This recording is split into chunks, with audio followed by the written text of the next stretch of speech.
pangarap ni Mila. Kumusta? Ako si Mila. Ako ay Pilipino. Nakatira ako sa Pilipinas. Ang wika ko ay Filipino. Ang mga pangarap ko para sa bansang Pilipinas. Una, magkaisa at magtulungan tayong mga Pilipino.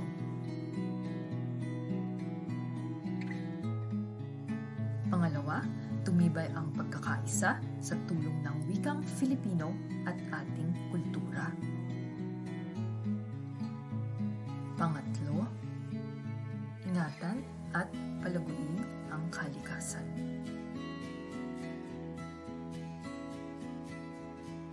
Pangapat, ang bawat Pilipino ay magkaroon ng sapat na edukasyon. Panglima, umunlad ang ating ekonomiya.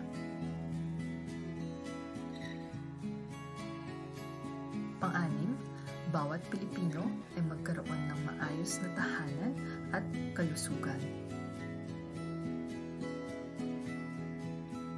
Pang-pito, magkaroon ng tunay na kapayapaan at kaligtasan.